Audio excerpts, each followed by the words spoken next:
देश के लोग कॉकरोच जनता पार्टी की खबरों में उलझे रहे और वहीं दूसरी ओर आरबीआई ने सेंट्रल गवर्नमेंट को 2.87 लाख करोड़ रुपए दे दिए और कहा कि तुम अपना घाटा कम करो, कहीं डॉलर के मुकाबले रुपया 100 पर ना पहुंच जाए और किरकिरी बुरी तरह से ना हो, तो आप ऐसा करिएगा, इसको इस्तेमाल कीजिएगा और एक जहाज़ खरीदना हो तो हमें बता दीजिएगा। बाकी लूट की व्यवस्था के विरुद्ध उलगुलान, उसके आईएसबीएन नंबर नए तरीके से जो बनाने की दिशा में हम चले थे, उसमें रोड़े अड़ा दिए गए और क्या क्या अड़चने आई ये आपको फ़ोन अभी वीडियो में नहीं बता सकते। सिर्फ उन लोगों ने जिन्होंने इतना सब्र किया है उनसे रिक्वेस्ट ये है कि आपको थोड़ा सब्र और करना पड़ेगा। हमने कहा था कि मई के आखिरी हफ्ते तक हम किताब को डिस्पैच कर देंगे, पर हम अभी और 15-20 दिन तक किताब डिस्पैच करने में सफल नहीं होंगे। तो आपके इस सहयोग के लिए बहुत बहुत धन्यवाद। साथ ही साथ हमारे पास फंड्स की कमी पड़ रही है। जो पैसा हमने ताल कटोरा में खर्च किया था उसको पूरा करने के लिए हमने उलगुलान की बुकिंग करी थी। अब उलगुलान छपवाने के लिए भी जो हमको पेमेंट देनी है उसके लिए फिर से बुकिंग की आवश्यकता पड़ेगी। आप सब लोगों से रिक्वेस्ट है 9518170000 पर भी आप रिक्वेस्ट भेज सकते हैं, नहीं तो अपना जो ऑफिशियल जो जागरूक समाज मंच का अकाउंट है वो है ही swdeshihut.com पर जाकर भी आप यहाँ अपनी किताब उलगुलान को बुक कर सकते हैं। और जिन्होंने बुक कर रखी है आपके पेशेंस के लिए बहुत बहुत धन्यवाद। वैसे भी ये हमें सहयोग करने का एक ज़रिया है, किताब की कीमत है ऐसा मत सोच लीजिएगा। ये हमने आपसे रिक्वेस्ट की थी पहले भी। फिर बात करते हैं कॉकरोच जनता पार्टी के मुद्दे पर कि ये पार्टी क्यों बनी, किसने बनाई, कैसे बनाई, ग्राउंड ज़ीरो पर इसकी क्या प्रेजेंस है और इसका रोल क्या रहेगा, इससे क्या मिलेगा जनता को और भविष्य में आपको इसको सोच करके किस तरह की बयानबाजी की जा सकती है और आप क्या कर सकते हैं। जनता गुस्से में तो है, यूथ भरा पड़ा है, उधर से उनके रिश्ते टूट रहे हैं रोज़ की रोज़, जो वो इंस्टा के ज़रिए बनाते हैं, शोशेबाजी के ज़रिए दिखाते हैं, कभी बाइक कभी गाड़ी के ज़रिए वो बनाते हैं और कभी शो ऑफ के ज़रिए या दारू पीकर या पार्टियों में बना रहे हैं। वो रिश्ते टिक नहीं पा रहे, ऊपर से रोज़गार भी नहीं मिल रहा, घर वाले भी रोज़ की रोज़ खर्चा शहरों में रहने का, घूमने का, फिरने का, इन ऐशबाजियों का नहीं दे सकते हैं। बहुत प्रॉपर्टी भी यूथ के पास अब बची नहीं है, माँ बाप पहले से ही कर्जे में हैं। उन्होंने इस उम्मीद में कर्जा लिया था कि भाई बच्चा बड़ा होगा तो वो अपना चुकता कर ही देगा। तो ये जो पार्टी है ये असल में, जैसे आपने कुछ दिन पहले अरविंद केजरीवाल को सुना होगा, उन्होंने कहा था कि जेनजी को बाहर आना चाहिए और जिस तरह से श्रीलंका में, नेपाल में जेनजी ने खड़े होकर के सत्ता परिवर्तन कर दिया और नई सरकारों को ले आए, पुराने लोगों के जवाबदेही को ख़त्म कर दिया, उसके लिए उनको भी खड़ा होना पड़ेगा। इसमें दो पार्टनर हैं इस पॉलिटिकल पार्टी में। एक पार्टनर जो है वो आम आदमी पार्टी का पुराना सहयोगी है और दूसरा आरएसएस का कार्यकर्ता है जो आम आदमी पार्टी को गालियां दिया करते थे। खास तौर पे सोनिया गांधी को, मतलब कांग्रेस में भी सोनिया गांधी को स्पेशल टारगेट किया करता था, वो व्यक्ति उसका पार्टनर है। वहाँ जाने से पहले, क्योंकि विदेश से अगर ऑपरेट हो रहा है पेजिस, तो उनके ऊपर कंट्रोल नहीं होगा।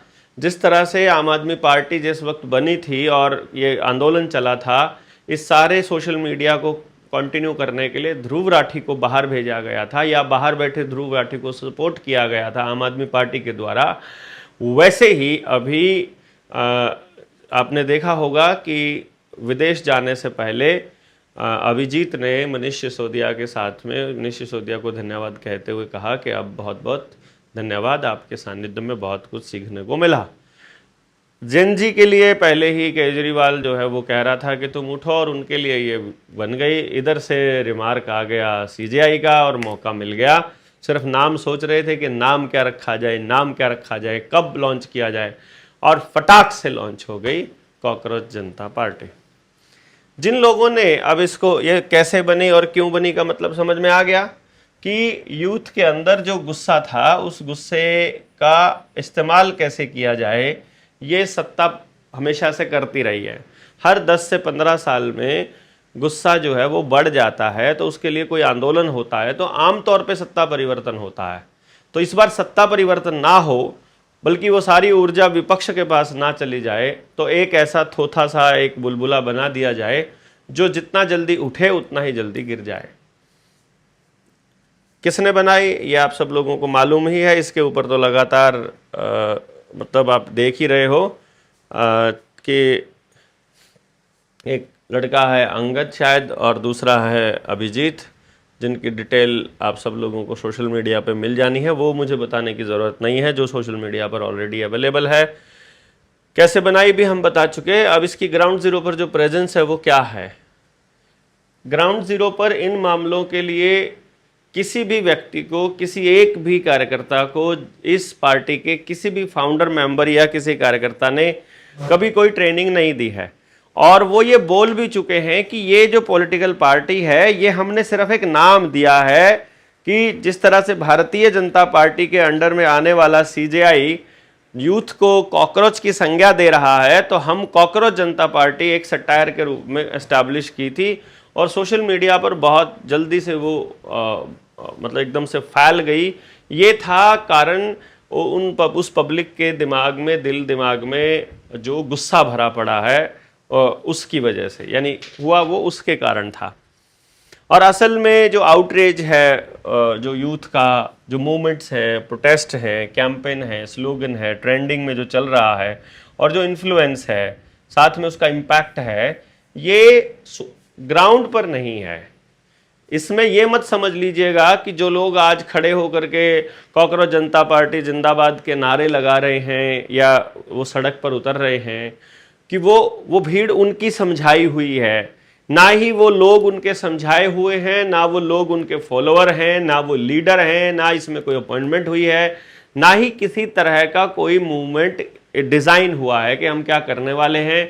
बल्कि जो 5 सूत्रीय मैनिफेस्टो आया था वो भी बहुत ही ऊपरले लेवल का था, उसमें भी कुछ गहराई नहीं थी।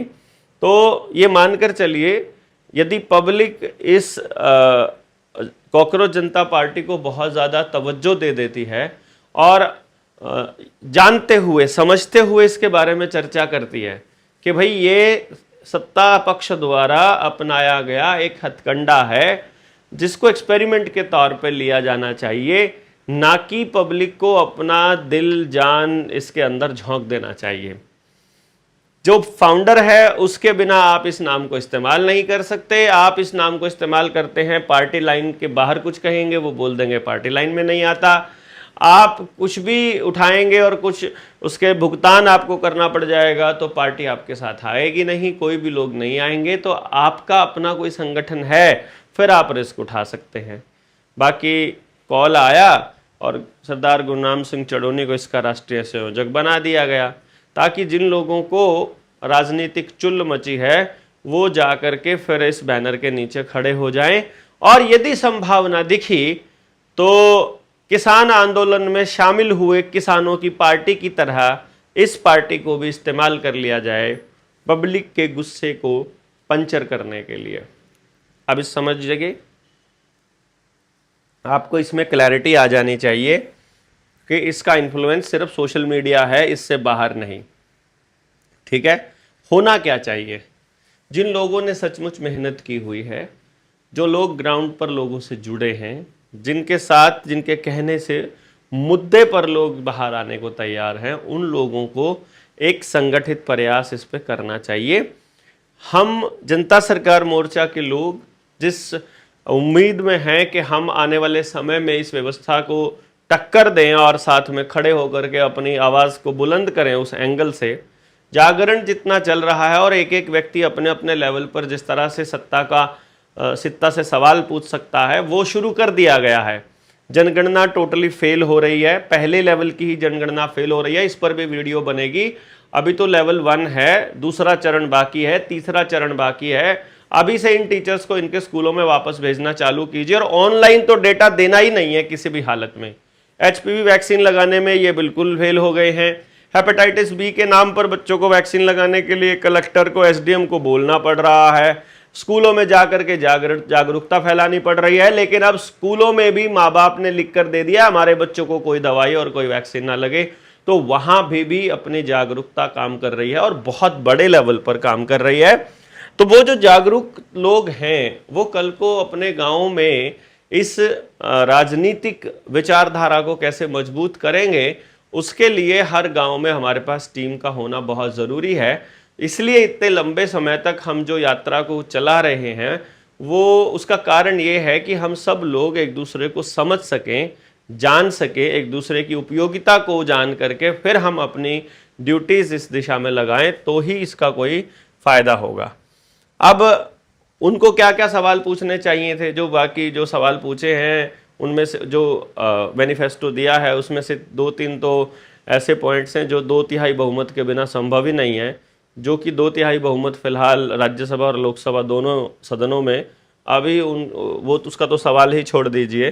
तो अब अगर उनको इस सोशल मीडिया का इन्फ्लुएंस और इसका इम्पैक्ट और इस कैंपेन को, स्लोगन को बहुत आगे लेकर जाना है, तो पहला सवाल होना चाहिए कि जंगलों की कटाई पर तुरंत प्रभाव से रोक हो जाए। जितने भी जंगल कट रहे हैं, अभी अभी मैं एक खबर पढ़ रहा था कि सुप्रीम कोर्ट ने सिंगरौली शायद है, एक मध्य प्रदेश के जंगलों को काटने के लिए अडानी के प्रोजेक्ट को कई 100 स्क्वायर हेक्टेयर में मतलब जंगलों को काटने की अप्रूवल थी, याचिका लेकर के गए, तो सुप्रीम कोर्ट ने याचिका को सुनने से जो इनकार किया उसका आधार दिया कि आप याचिका दर्ज करने में देरी हो गई है, आप देर से आए हैं, इसलिए हम ये याचिका नहीं सुन सकते। मतलब पर्यावरण, पेड़, देश और बाकी सब पीछे हैं, उनको समय सीमा इतने इंपॉर्टेंट है उनके लिए। सुओ मोटो भी ले सकते थे वो, इसके अंदर खुद से भी खड़े होकर के बोल सकते थे कि ये जंगल काटने के लिए इसको कैसे दिया जाए। जंगल किसके बाप के हैं कि जिसने बेच दिए हैं और इसने खरीद लिया और अब ये काट देगा। उन जंगलों को पैदा बनने में, वहाँ घने होने में, वहाँ की वनस्पति, पेड़ पक्षी, उन सबको जला दिया जाएगा। आप समझ कर देखिए, वो पेड़ तो बेचेगा ही बेचेगा, साथ में वहाँ जो कोयला, जो वहाँ सोना और जो जो जो जो तेल, वो सब मिलेगा, उसका अनलिमिटेड सप्लाई उसको कैसे दे दिया जाए। परंतु नहीं, जंगलों के लिए जैन जी कुछ नहीं बोल रहा है, क्योंकि जंगलों का उसको पता ही नहीं है कि जंगल कट रहे हैं। खनन की जो आवंटन की प्रक्रिया है उस पर रोक लगा करके उसका विश्लेषण और पुनर्विचार करके देश की जनता और देश के खजाने में पैसा जाना चाहिए। खजाने में पैसा नहीं जा रहा है, ये बहुत बड़ा दुर्भाग्य है। और फिर जिस डिजिट और बैंक नोट या जो रुपया देने का वादा है, जिस नोट के ऊपर लिखा है, उसके बदले हमारी ज़मीन, ऊर्जा, अन्न धन, पशुधन, समय, सेहत, परिवार, समाज, सुख चैन, गांव, देश, दिन रात, सब कुछ जो असली धन है ये लिए जा रहे हैं। उसका मानक मूल्य क्या है, इस पर तो एक स्थिति स्पष्ट करने का एक सवाल तो बनता ही है, जो अब आज के जैन जी को पूछना चाहिए, कॉकरोच जनता पार्टी के बहाने ही सही। और जो जमीन और जंगलों के अधिग्रहण के अधिकार सुरक्षित क्यों नहीं हैं, और साथ में स्टेक होल्डर्स की समझ, उसकी चर्चा, अनुमति, सहमति के बिना ये कैसे हो रहा है और क्यों हो रहा है, ये सवाल होना चाहिए था।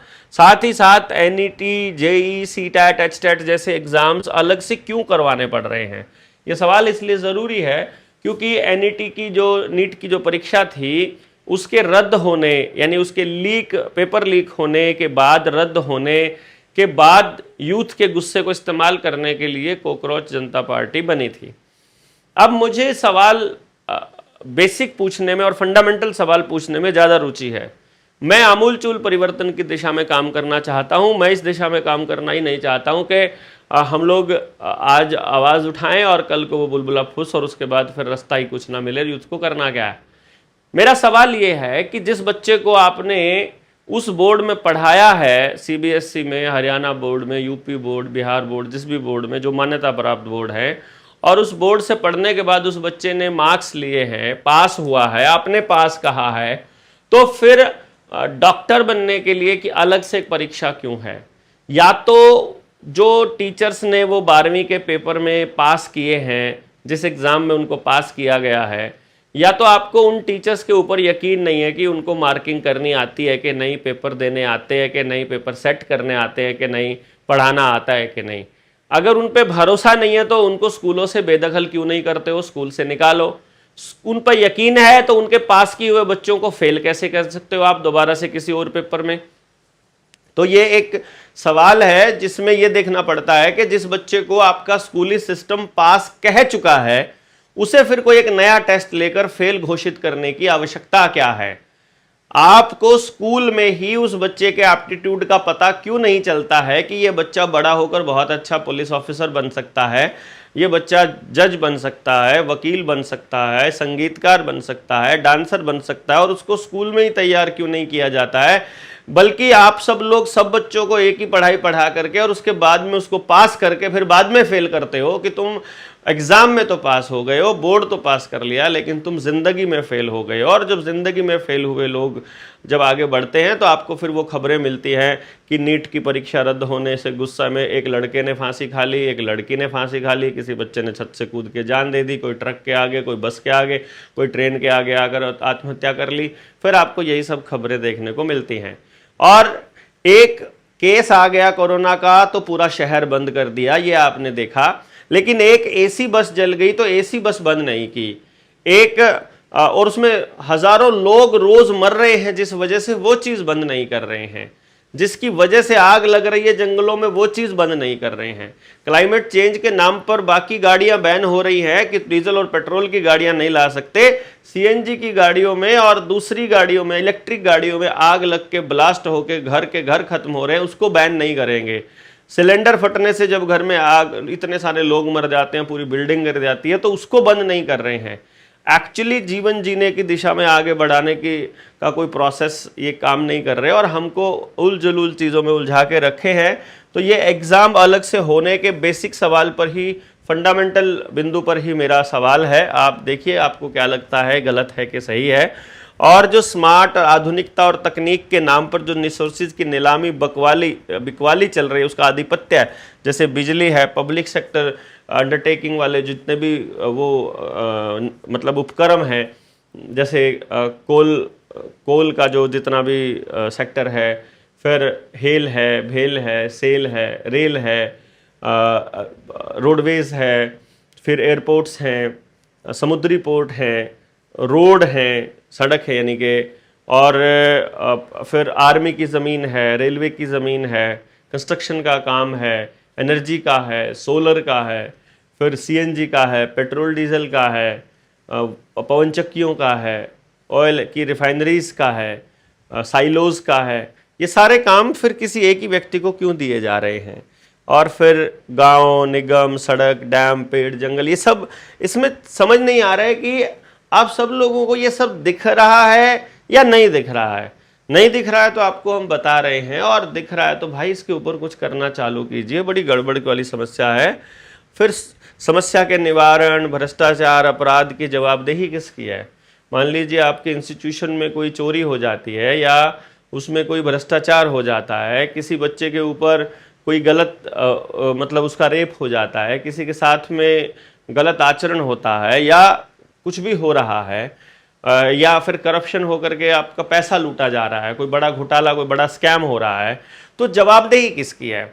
जैसे कोर्ट में जज के पास बैठा रीडर तनख्वाह, वो जो बोले तो अगली डेट देने के या डेट बदलवाने का पैसा ले रहा है, तो जज को ये मालूम है, तो जिम्मेदारी किसकी है? पैसा लेने वाले की या फिर जज की?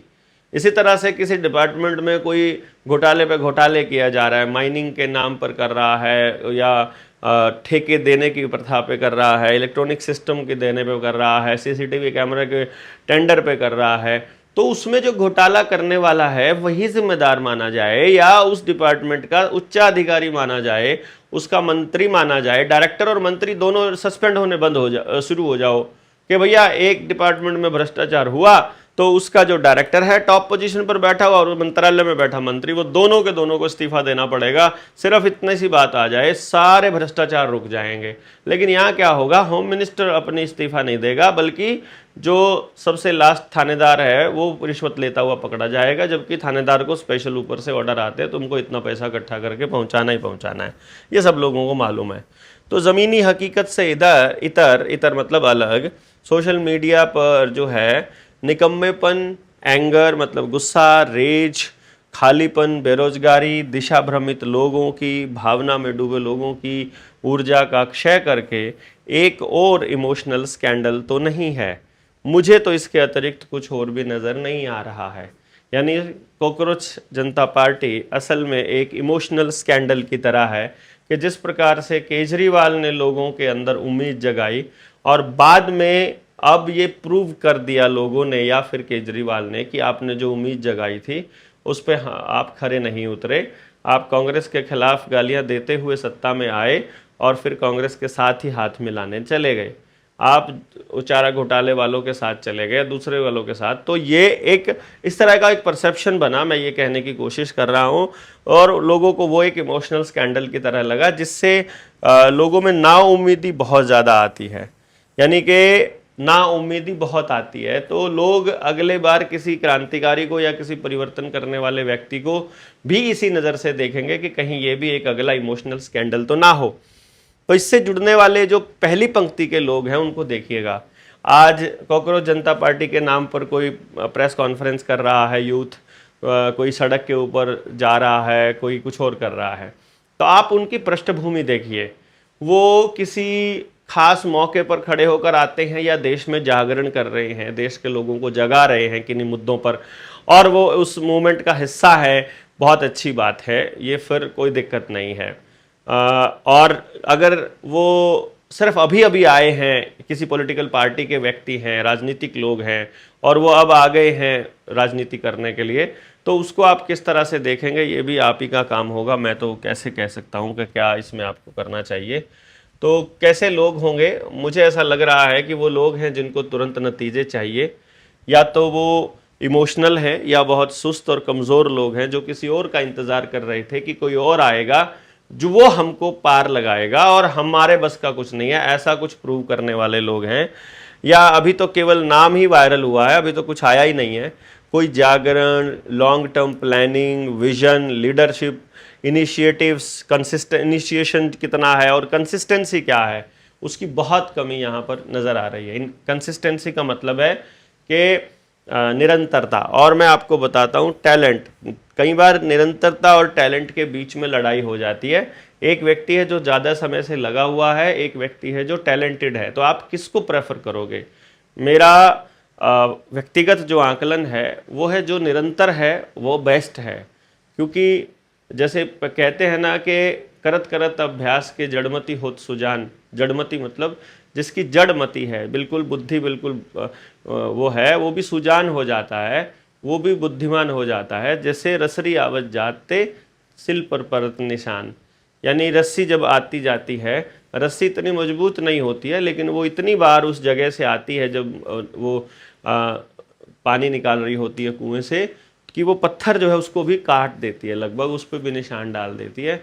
तो वो जो रस्सी की तरह कोई व्यक्ति है अगर, और एक पत्थर की तरह है, तो रस्सी को प्रेफर करना मैं उचित समझूंगा, क्योंकि consistency always beats the talent. Talent हमेशा पीछे रहता है, लगातार निरंतर तरीके से लोग लगे हुए हैं वो हमेशा कामयाब होते हैं।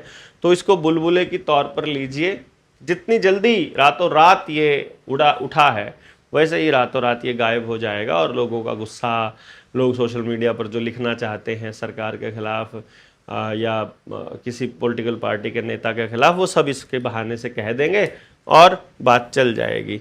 तो देश को चाहिए क्या असल में? देश को चाहिए अपना तंत्र और कलेक्टिव लीडरशिप, यानी कि लोगों से बात करने वाले लोग चाहिए जो उनके पास बैठकर उनकी समस्याओं को जान सकें, उनसे पूछ सकें, उनको शामिल कर सकें, और वो उस परिवर्तन का खुद हिस्सा हो।